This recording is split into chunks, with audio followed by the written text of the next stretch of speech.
সকালে উঠে প্রথমে ফ্রিজটা বন্ধ করলাম। ফ্রিজ থেকে নিহারি তৈরি করব, তাই হাড্ডিগুলি বের করব। তাই ভাই অনেক কষ্ট করতেছে, কোনো কিছু খুলতেছে না, কি যে করব, অনেকক্ষণ যাবতই করতেছে। তাই ফ্রিজটা অফ করে এখন একটু চা বানাবো, চা খেয়ে শক্তি বানায় নিই। কীভাবে ফ্রিজ থেকে মাংস বের করব। যাই হোক, আসসালামু আলাইকুম। এখন চলে গেলাম চা তৈরি করার জন্য। সকালে উঠেই চা খাইলে আলাদা একটা শরীরে শক্তি আসে, মনোবল আসে। তাই চাটা রেডি করে, যারা চাখোর তাদের চা তো সকালে না খাইলে হয়ই না, মাথা ব্যথা করে বা মনটা ভালো লাগে না। তাই চাটা রেডি করে নিলাম। এখন আপনার ভাইয়া বাজারে গেছিলো, সুন্দর সুন্দর ডাঁটা শাক নিয়ে আসছে ছোটো ছোটো, তা হাতে হাতে দুজনেই বাইসা পরিষ্কার করে নিলাম। এখন ডাঁটা শাকগুলি বাছা হয়ে গেলে পরে এগুলোতে অনেক বালি থাকে, খুব ভালো করে ধুইতে হবে পরিষ্কার করে। তাই আপনার ভাই আবার বাজার থেকে বড় একটা পাঙ্গাস মাছ নিয়ে আসছে। আমরা তেমন একটা পাঙ্গাস মাছ খাই না, তারপর আজকে নাকি আপনার ভাইয়া খুব পাঙ্গাস মাছ খাইতে ইচ্ছা করছে, তাই নিয়ে আসবে একটা বড় পাঙ্গাস মাছ। তাই পাঙ্গাস মাছটা মাথাটা কাইটে নিয়ে আসছে, এখনও পরিষ্কার করে এটা কাটতে হবে। তাই কাটার জন্য সব প্রস্তুতি নিতেছি। এখন মাছ কাটা হয়ে গেছে, ধোয়া পাকলা পরিষ্কার করা শেষ। এখন করলা দিয়ে ঝোল ঝোল করে পাঙ্গাস মাছ রান্না করে ফেললাম। কারা এভাবে খান বলেন তো?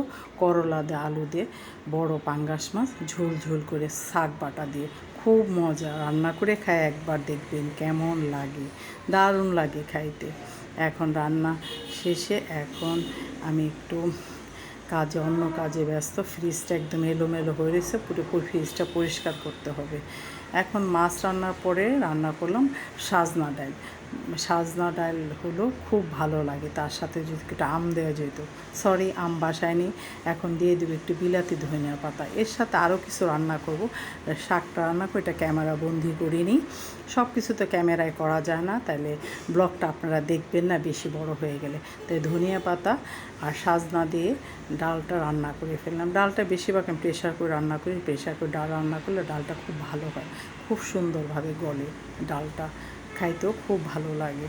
ডাল রান্না হয়ে গেল, তরকারি হয়ে গেল, শাকটাও রান্না করে ফেললাম।